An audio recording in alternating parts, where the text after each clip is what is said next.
sehingga dari setiap keadaan kita berdoa meminta pertolongan dan perlindungan kepada Allah Subhanahu wa taala, apalagi di masa-masa sekarang ini yang kita masih dilanda musibah tersebarnya wabah yang dari kebanyakan manusia tertimpa olehnya.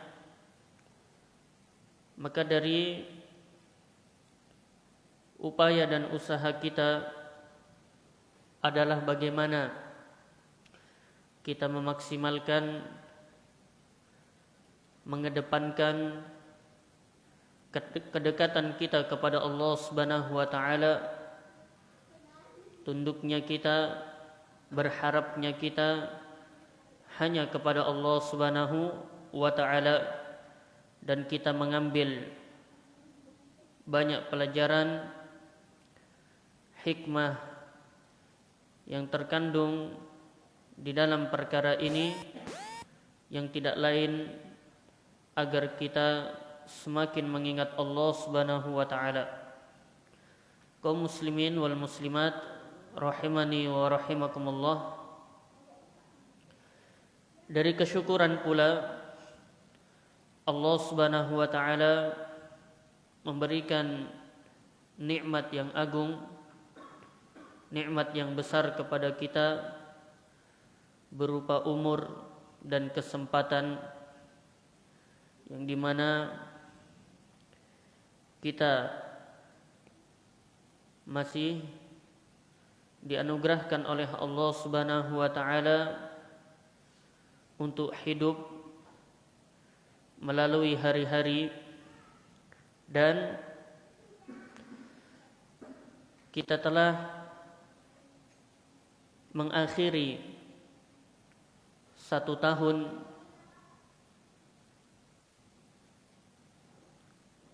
dan memulai dari tahun yang berikutnya,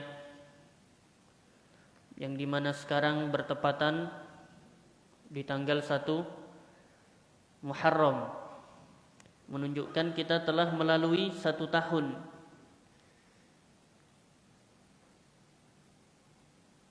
dari tahun Hijriah. Maka nikmat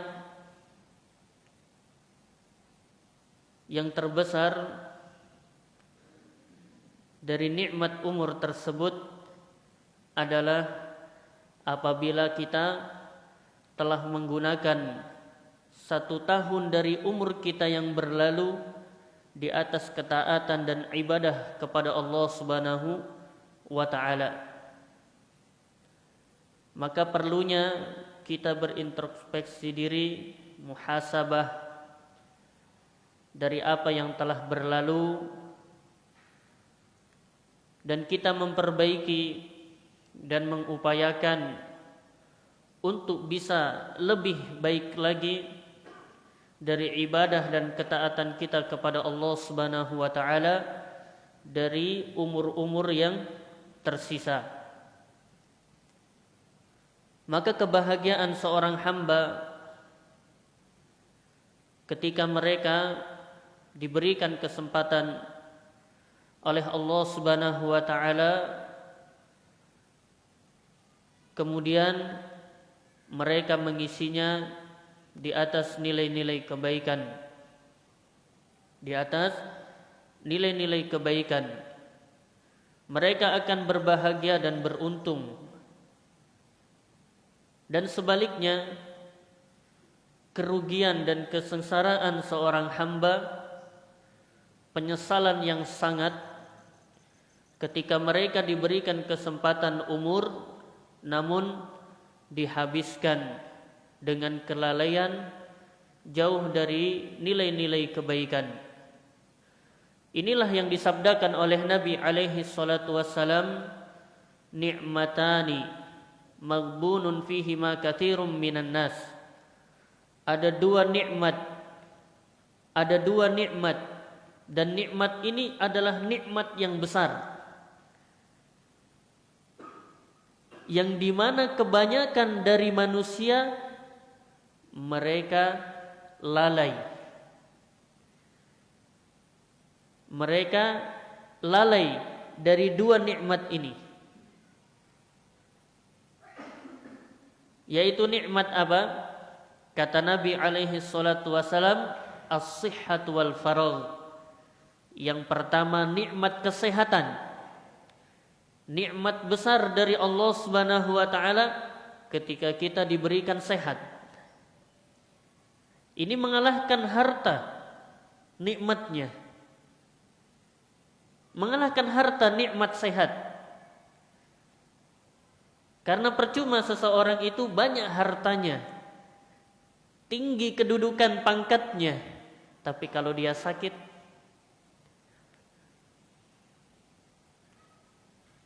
dia tidak mendapatkan nikmat dari hartanya tersebut. Dan yang kedua adalah nikmat kesempatan, nikmat umur.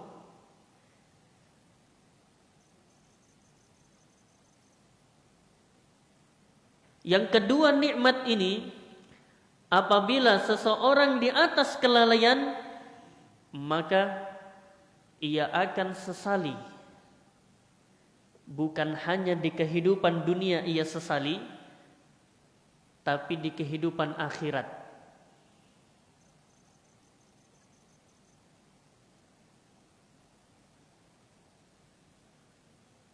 Kadang seseorang diberikan rasa penyesalan dari dua nikmat ini di kehidupan dunia. Nikmat sehat ketika dia sakit, ada rasa penyesalan. Banyak yang menyesal, kalau saya sehat, saya mau begini, sakit sekarang tidak bisa lagi. Nyesal dia.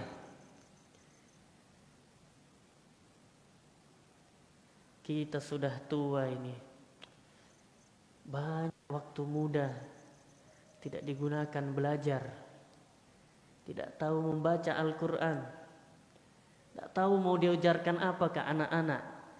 Menyesal dia, sudah dilalaikan, sudah dilewatkan umur, kesempatan. Ini di dunia, yang dimana penyesalan tersebut itu kadang masih ada manfaat, masih bermanfaat. Karena ketika ia menyesal sakit, ia beristighfar, ia memohon ampun kepada Allah Subhanahu wa taala dari kelalaian-kelalaiannya di waktu sehat. Ia tersadar umur-umur yang telah ia lewatkan penuh dengan kelalaian, sehingga ia berusaha untuk memperbaikinya di sisa umurnya, di sisa kesempatannya. Tapi sangat mengerikan ketika penyesalannya di negeri akhirat.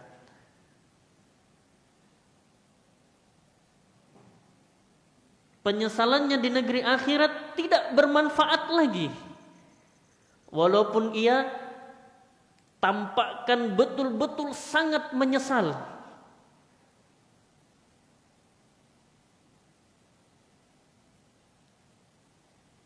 Ia merengek, berteriak,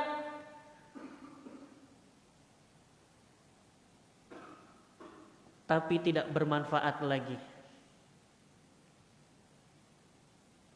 Sebagaimana disebutkan oleh Allah Subhanahu wa taala di dalam Al-Qur'an.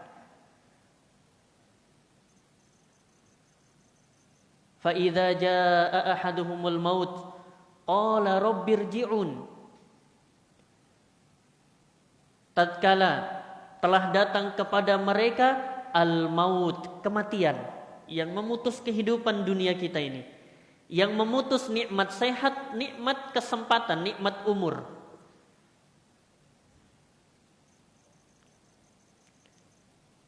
Apa yang mereka inginkan? rabbirji'un. Wahai Rabbku, wahai Allah Subhanahu wa taala, kembalikan aku lagi. Beri kesempatan lagi hidup di dunia. Dia sesali yang sudah lalu. Di ayat lain, wahum yastarikhuna fiha rabbana akhrijna. Ketika mereka telah merasakan bagaimana pedihnya siksaan dari apa yang telah berlalu di kehidupan dunia, mereka lalaikan, maka mereka merasakan adab yang sangat pedih. Mereka mengatakan, akhrijna, keluarkan kami wahai Allah Subhanahu wa taala, kembalikan hidup di dunia. Di lafaz yang lain, bahkan permintaan untuk dikembalikan di kehidupan dunia ila ajalin qarib, walaupun waktunya sangat sedikit.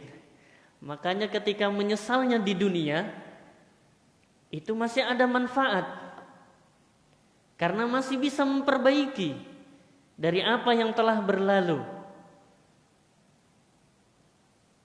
Tapi kalau nyesalnya di akhirat, seperti ini keadaannya. Dia meminta, sangat meminta, walaupun cuman sebentar saja, sedikit saja waktunya.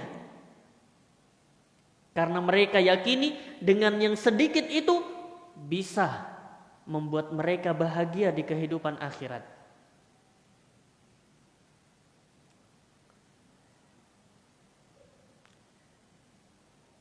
Tapi tidak bermanfaat lagi. Allah Subhanahu wa taala menjawabnya, awalam nu'ammirkum ma yatadzakkaru fihi man tadzakkar. Tidaklah kami telah memberikan umur kepada kalian di kehidupan dunia yang hal itu bisa menjadikan seseorang itu mengambil pelajaran, bisa seseorang menjadikan umurnya itu bermanfaat. Waja'akumun nadhir, bukankah telah datang kepada kalian an-nadhir, suatu peringatan. Kalian sudah diberikan petunjuk, kalian sudah ada pembimbingnya, sudah dikabarkan jalan keselamatan di negeri akhirat. Waja'akumun nadhir, bukankah telah datang kepada kalian an-nadhir, pembawa peringatan. Disebutkan dua makna. An-nadhir yaitu Nabi kita alaihi salatu wassalam, diutus oleh Allah untuk memberitahu kita akan ada negeri akhirat, yang dimana negeri akhirat ini seorang hamba akan bahagia dan beruntung ketika datang dengan membawa ibadah, amalan salih, ketaatan kepada Allah Subhanahu wa taala, dan merugi sengsara dengan sebaliknya. Dan makna yang kedua, an-nadhir, uban. Ketika seseorang telah beruban, ini harus mempersiapkan dirinya. Walaupun tidak seluruhnya yang menjumpai kematian ketika telah beruban, tapi kebanyakannya. Tidak dipungkiri, yang masih muda ketika telah ditentukan, maka ia sampai pada ajalnya. Ini nikmat besar ketika apa? Kita masih diberikan oleh Allah Subhanahu wa taala umur, kesempatan untuk mengisi dengan nilai-nilai ibadah kebaikan kepada Allah Subhanahu wa taala. Tayyib. Ayuhal ikhwah wal akhwat, rahimani wa rahimakumullah. Masuk pembahasan muqaddimah tadi ya. Tayyib. Pembahasan kita adalah ada apa dengan bulan Muharram. Bahwasanya di dalam pembahasan atau di dalam menghadapi bulan Muharram, di antara manusia ada yang mereka sangat berlebihan. Dijadikan bulan Muharram sebagai hari raya yang mengalahkan hari raya Idul Fitri dan Idul Adha. Di antara mereka ada yang menjadikan bulan Muharram sebagai bulan keramat, bulan hati-hati. Sangat ditakuti bulan ini. Di antara mereka ada yang menjadikan bulan Muharram sebagai bulan kesedihan, bulan berduka cita, bulan untuk apa? Mendolimi diri.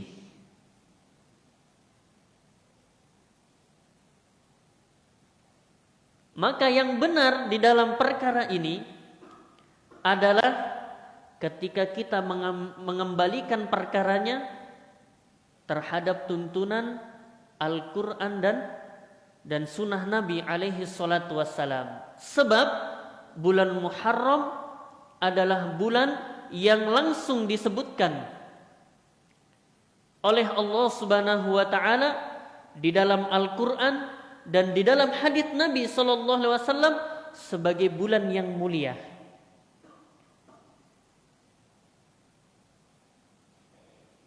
Sehingga di dalam menanggapi perkara ini bukan hanya sekedar perasaan, prasangka, tapi harus mengambil petunjuk dari Al-Quran dan petunjuknya Nabi alaihi salatu wassalam.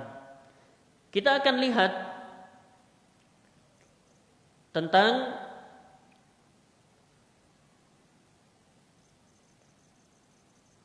penyebutan bulan Muharram di dalam Al-Quran di surah At-Taubah ayat 36.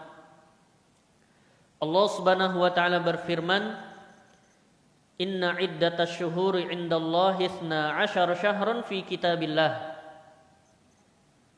Yauma khalaqas samawati wal ard minha arba'atun hurum. Dzalikad dinul qayyim fala tadlimu fihinna anfusakum."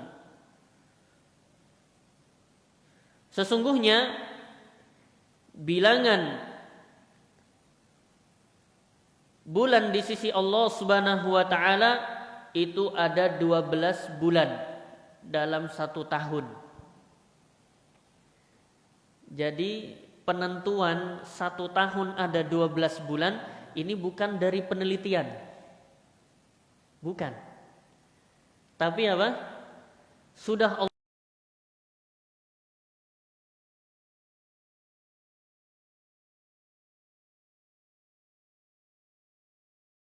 Yauma khalaqas samawati wal ard. Di hari Allah Subhanahu wa taala menciptakan langit dan bumi. Jadi lengkap. Ketika Allah Subhanahu wa taala menciptakan langit dan bumi sekaligus bahwasanya ada 12 bulan dalam satu tahun. Jadi kalau ditanya kapan ini? Ya,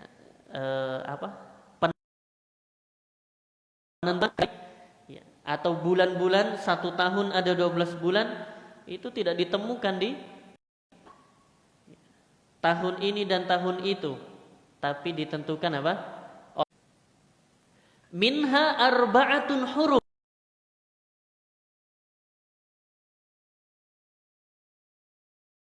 Tentukan pula. Dan tersebut ada 4 yang disebut sebagai bulan haram, bulan yang mulia. Jadi ini seluruhnya datang dari Allah Subhanahu wa taala. Makanya di dalam kita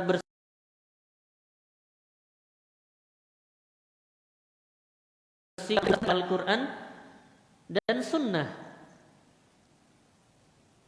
karena agama yang bisa membimbing kita di atas kebaikan. Dan harusnya seperti ini seseorang ketika apa? Menghadapi suatu perkara-perkara dikembalikannya kepada Allah dan Rasul-Nya. Karena agama kita ini telah mengatur dari segala sesuatu. Telah mengatur dari segala sesuatu agama kita. Sehingga yang beruntung, yang benar di antara mereka ketika mereka masih berpegang di atas Al-Quran dan berpegang di atas sunnah Nabi alaihi salatu wassalam. Seperti ini. Menghadapi bulan Muharram, kita kembali kepada Al-Quran. Karena penetapan bulan haram itu telah ditentukan oleh Allah sendiri ketika menciptakan langit dan bumi. Dzalikat dinul qayyim. Itulah agama yang lurus, agama yang tegak. Fala tadzlimu fihinna anfusakum. Maka janganlah kalian mendolimi diri-diri kalian di bulan-bulan haram tersebut.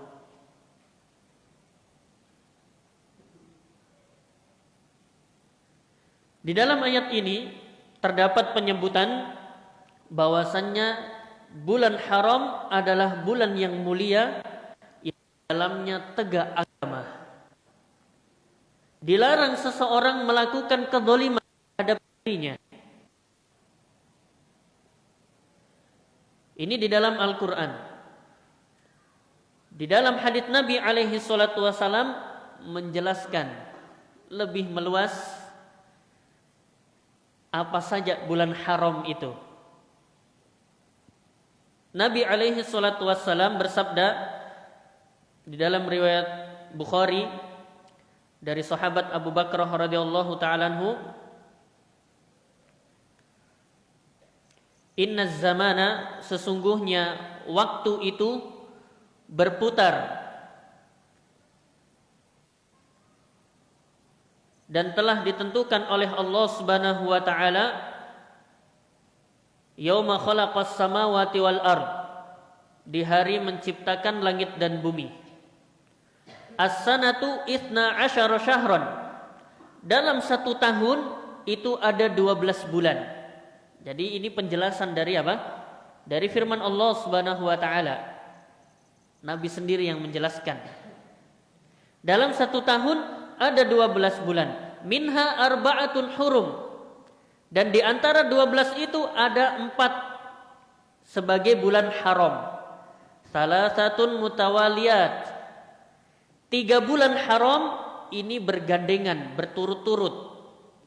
Dzulqa'dah, Dzulhijjah, dan apa? Muharram. Dzulqa'dah telah lewat, ya kan? Dzulhijjah baru saja lewat. Sekarang Muharram.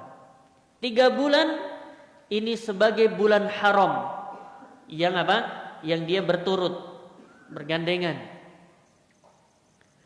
Wa Rajabun mudhar. Adapun Rajab, bulan Rajab ini bulan haram yang diapit. Alladzi baina Jumada wa Sya'ban. Diapit, diantarai oleh bulan Jumadal Akhir dan apa? Dan Sya'ban. Ini Rajab. Jadi Rajab bulan haram, tapi dia berpisah dari apa? Dari bulan haram yang lainnya yang dia berturut-turut. Dan di antara 4 itu ada penyebutan apa? Ada penyebutan Muharram. Kita berada di bulan Muharram ini sejak 2 bulan yang lalu. Dan kita lihat bagaimana bulan tersebut tegaknya agama. Ibadah mulia di sisi Allah Subhanahu wa taala. Dilarang seseorang untuk apa? Ya, untuk mendolimi diri-diri mereka. Disebutkan penjelasan dari firman Allah Subhanahu wa taala, "Fala tadzlimu fihinna anfusakum." Janganlah kalian mendolimi diri-diri kalian. Disebutkan oleh Qatadah rahimahullahu taala, "Inna dzulma fil ashhuril hurum a'zamu khati'atan wa wizran minadh dzulmi fima siwaha." Sesungguhnya kezaliman, ya, kezaliman ini maknanya luas. Kezaliman ia melakukan apa? Pelampauan batas, berdosa, melakukan maksiat, ya, dan lain sebagainya. Jangan diartikan sempit. Zalim kalau kita menyakiti orang lain.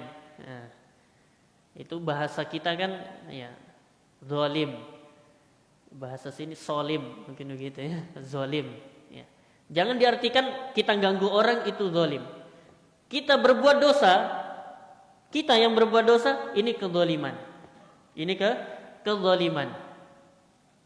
Tayyib. Bahwasanya kezaliman dilakukan di bulan-bulan haram itu a'zam, lebih besar kesalahannya dan dosanya daripada ia melakukan kezaliman di bulan-bulan selainnya. Wa in kana dzulmu ala kulli halin 'aziman. Meskipun berbuat kezaliman itu adalah apa? Adalah perbuatan dosa di setiap waktu, di setiap tempat. Kapan seseorang melakukan zalim, ia berbuat dosa, berbuat maksiat, dia ya mengganggu dan lain sebagainya. Ini apa? Dilarang. Perbuatan dosa di semua waktu. Tapi apa? Tapi Allah Subhanahu wa taala, walakinallaha yu'adzimu min amrihi ma yasha. Allah Subhanahu wa taala, ya, yang membesarkan, yang mengagungkan segala urusannya sesuai apa yang Allah Subhanahu wa taala kehendaki. Ketika Allah Subhanahu wa taala jadikan bulan haram sebagai bulan yang mulia, seseorang, ya, dilarang untuk menzalimi diri-diri mereka. Itu menunjukkan perbuatan zalim di waktu tersebut itu lebih besar. Ya, jadi jangan dipahami kalian berbuat zalim di bulan haram berarti boleh di sisi lain bulan haram, bukan itu yang dipahami. Tapi di sini dipahaminya di bulan haram dilarang untuk melakukan zalim itu adalah lebih besar dosanya. Lebih besar dosanya. Dan ini dikembalikan atau diarahkan kepada kebalikannya. Melakukan kebaikan, berbuat ketaatan di bulan-bulan haram itu pahalanya dilipatkan. Pahalanya agung di sisi Allah Subhanahu wa taala, besar di sisi Allah Subhanahu wa taala. Tayyib, ini disebutkan oleh Ibnu Abbas radhiyallahu taala anhuma, faja'alahunna huruman wa 'azzama hurumatihin wa ja'ala dzamba fihinna a'zam wal 'amalus shalihu wal ajru a'zam. Bahwasanya Allah Subhanahu wa taala menjadikan bulan-bulan haram itu sebagai bulan yang diagungkan, yang dimuliakan. Yang dosa di waktu tersebut itu besar dosanya. Dan beramal salih itu pahalanya juga lebih besar. Tayyib. Sama ketika kita menyebutkan bulan Ramadan sebagai bulan keutamaan, bulan dengan penuh berkah, ya kan? Orang yang melakukan amalan dibalas dengan pahala yang sangat besar. Kebalikannya, yang berdosa di waktu tersebut itu berarti apa? Dosa yang besar. Di waktu yang dibukakan pintu keutamaan, ia melakukan apa? Melakukan dosa. Ya.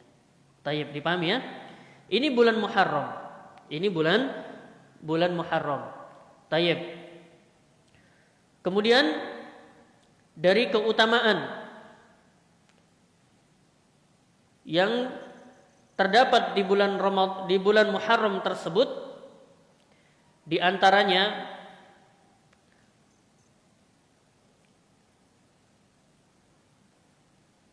disebutkan dalam hadits Nabi alaihi salatu wassalam, afdhalus siyam ba'da Ramadan siyamu syahrullah. Bahwasanya puasa yang paling afdol setelah puasa Ramadan adalah puasa di syahrullah, di bulannya Allah. Jadi ini penamaan bulan Muharram adalah apa? Adalah syahrullah, bulannya Allah Subhanahu wa taala. Ini seafdol-afdol apa? Seafdol-afdol puasa setelah Ramadan, karena Ramadan puasanya apa? Puasanya wajib. Dan perlu diketahui bahwasanya sebelum diwajibkannya puasa Ramadan, yang menjadi kewajiban puasa bagi kaum muslimin adalah puasa apa? Puasa bulan Muharram. Jadi sebelum diwajibkan puasa Ramadan, yang wajib adalah puasa di bulan Muharram. Tepatnya di tanggal 10 Muharram, atau disebut sebagai puasa Asyura, sebagai puasa Asyura. Taib. Kita sebutkan dari keutamaan puasa Asyura. Di dalam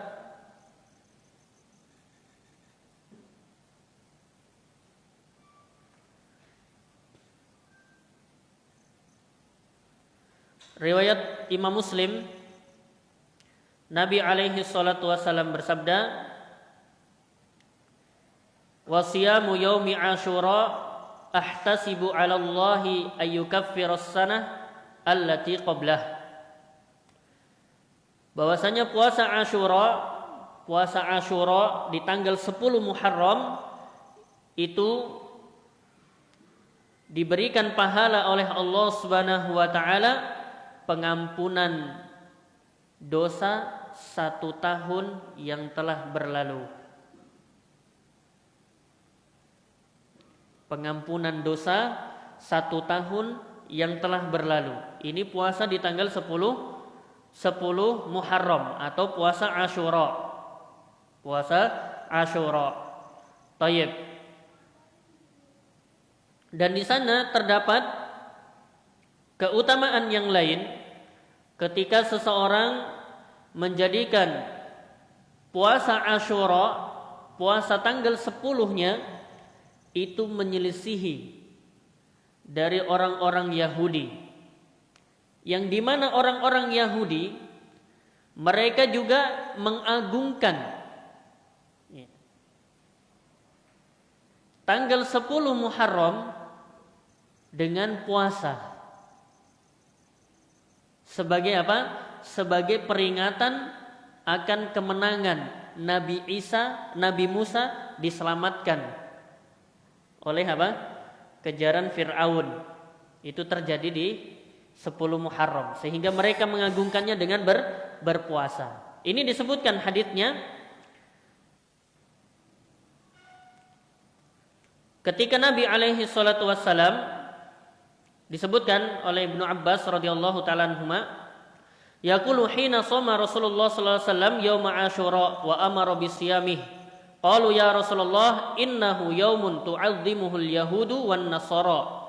Faqala Rasulullah sallallahu alaihi wasallam fa idza kana al-'amul muqbil insyaallah sumnal yaumat tasi'. Bahwasanya ketika Rasulullah SAW berpuasa di tanggal 10 Muharram atau puasa Asyura dan memerintahkan manusia untuk berpuasa, maka mereka di antara para sahabat berkata, "Ya Rasulullah, wahai utusan Allah, innahu yaumun tu'azzimuhul yahudu wan nasara." Bahwasanya di hari itu orang-orang Yahudi dan Nasara juga mengagungkannya dengan berpuasa. Maka apa?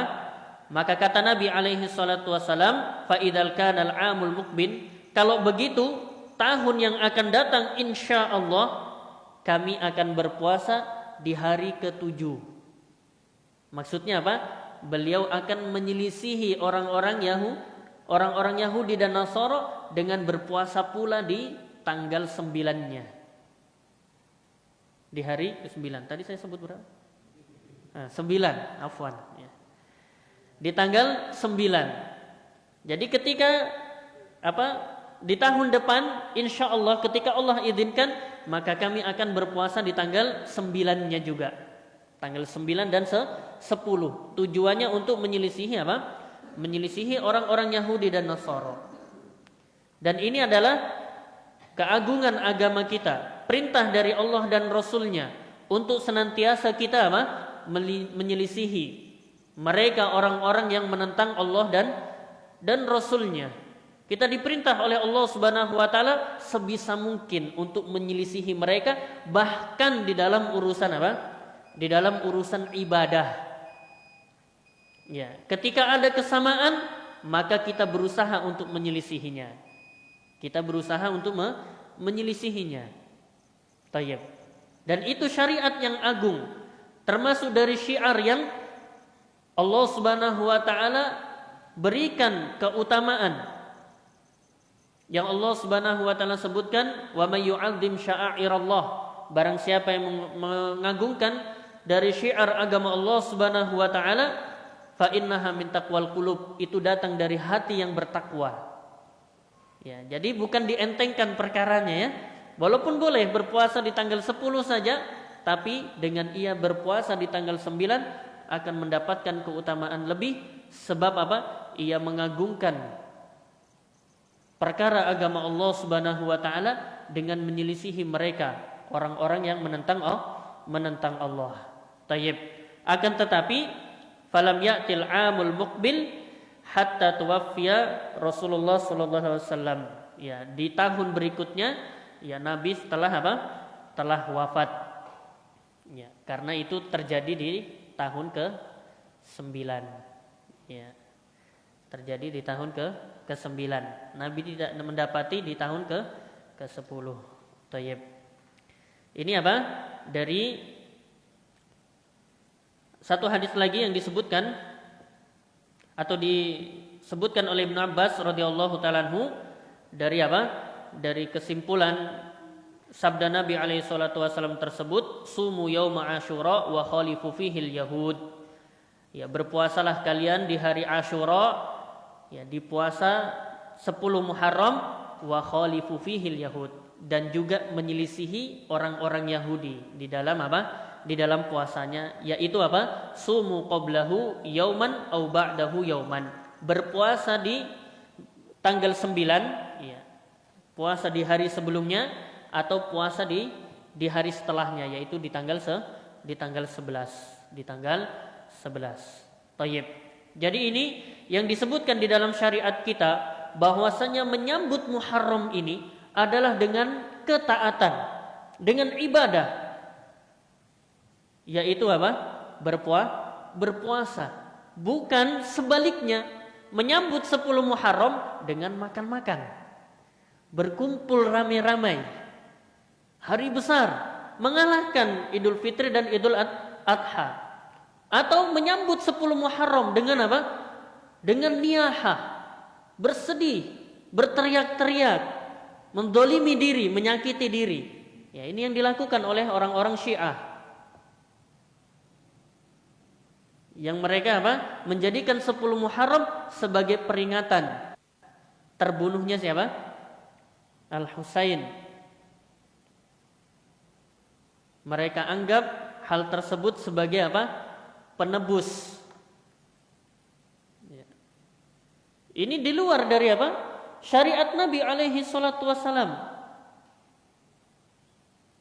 Yang justru Nabi alaihi salatu wassalam memberikan petunjuk kepada kita untuk menyambut Muharram ini atau bulan Muharram ini dengan nilai ketaatan, diantaranya berpuasa.